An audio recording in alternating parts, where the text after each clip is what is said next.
Leo pia tumepata nafasi ya kuweza kukutana na ndugu yetu Cray Music. Huyu bwana yeye ni mwimbaji wa nyimbo za Injili na amepata nafasi au amepata neema ya kuachilia wimbo wake mpya, na wimbo huu ni wimbo wa kwanza kwenye safari yake ya uimbaji katika nyimbo za Injili.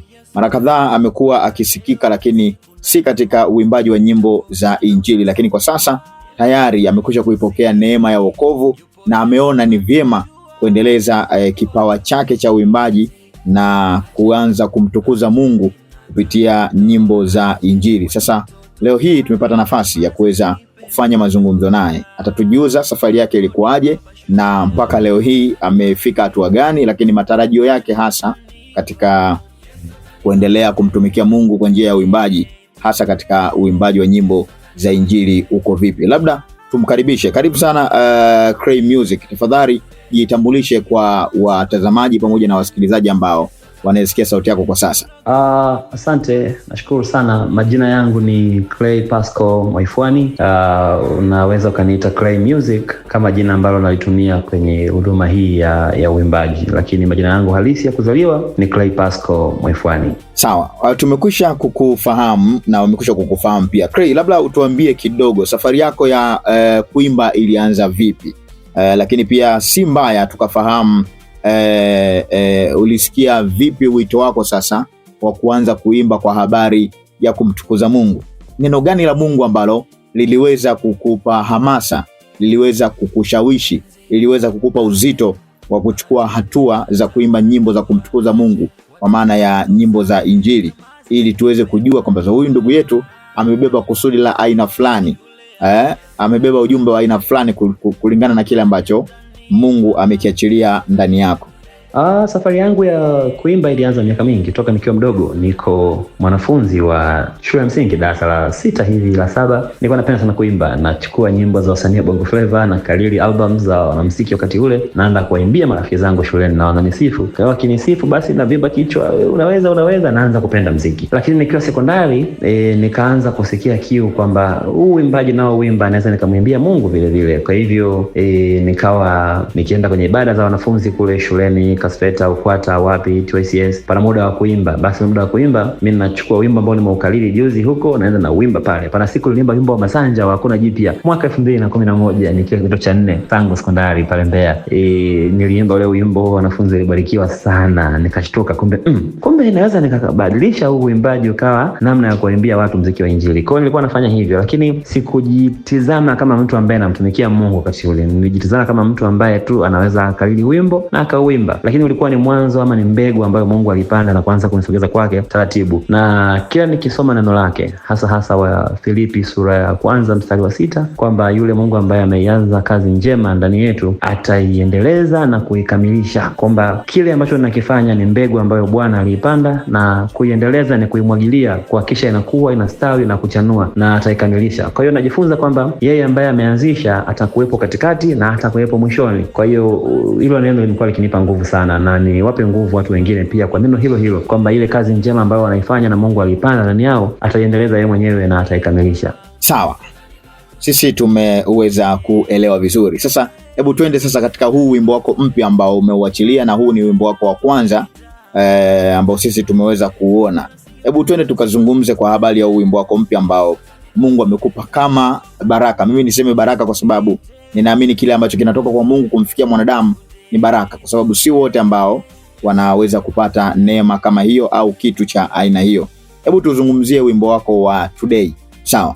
Na mtu akisikiliza wimbo huu wa Today leo hii anapata message gani ambayo iko ndani ya huu wimbo? Lakini pia mchakato wa kurekodi ulikuwaje toka unaandika huu wimbo, au umepata mafunuo ya kuupata na mpaka inafika hatua ya kukamilisha kwa maana ya kurekodi na kufanya kuwa official kabisa? Mchakato ulikuwaje?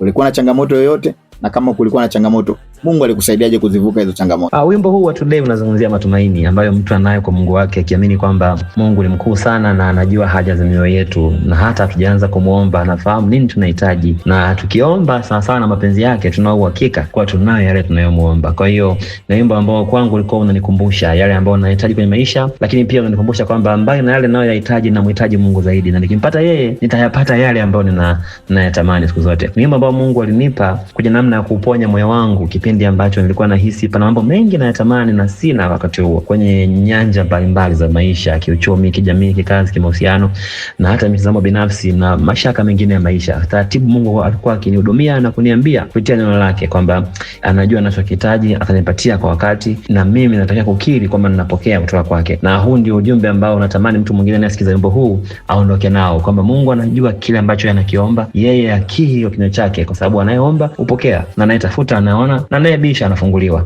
Kwa hiyo ni wimbo ambao unatusogeza mbele za Mungu kuomba mahitaji yetu, kwa sababu Baba yetu mwema atatupatia ambacho tunakiomba. Ni ujumbe ambao kila mtu anataka ubebe, akijua kwamba Mungu anajua kile ambacho yeye anakitaka na Mungu atampatia. Ni yeye aendelee kukaa chini ya mkono wa Mungu ulio hodari, Mungu atamkweza kwa wakati wake. Sawa, Cray, tuambie baada ya hili nini tulitarajie sasa? Tumekwisha kuisikia nyimbo ya Today. Nini kinafuata? Tukuone kwa sura gani? Tukuone kwa namna gani tena ya kihuduma, hasa kwa sababu kuna watu ambao waliwahi kufanya maybe nyimbo moja wakaishia hapo, wakachoka, au wakaishiwa pumzi, wakaishia njiani, wakaona hawana tena uwezo wa kuendelea. Wewe tukutazame wapi? Nini tukitarajie kama watu ambao tumeamua kukufuatilia sasa? Baada ya wimbo huu tuna imani kwamba wimbo huu utafungua njia. Ni wimbo wa kwanza mimi kurekodi na kuachia kwenye media namna hii ili wafikie watu wengi. Kwa hiyo tumefanya audio, tutafanya video kipindi sio kirefu sana. Mungu ametupa neema hii. Nadhani kwa kipindi ambacho hakizidi wiki 2 hivi tutakuwa tumeweza kushuti video na tutaisambaza kwa watu wengi ili ujumbe huu ufike kwa kusikia na kutizama. Lakini pia tunaamini kwamba wimbo huu utatufungulia fursa ya kuonekana kwenye matamasha na maeneo mengine ambako tunapata fursa ya kuwahudumia watu wengine kupitia karama ambayo Mungu ametupa. Kwa hiyo wimbo huu tunaamini utafungua njia, na hicho kitafuata baada ya wimbo huu. Na tutatoa kazi zingine pia. Wasikilizaji waendelee kutega sikio, kwa sababu kazi nzuri zinakuja na zitagusa na kusema na mioyo yao.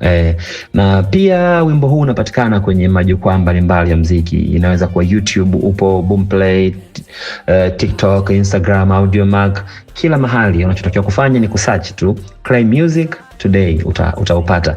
Na unaweza kunipata mimi binafsi kwa kupitia namba yangu ya simu ambayo ni 0758850023. Nitarudia 0758850023. Napatikana hapo. Unanisalimu tu, then tutazungumza mambo mengine mengi ya kujenga fahamu ya Mungu. Haya bwana.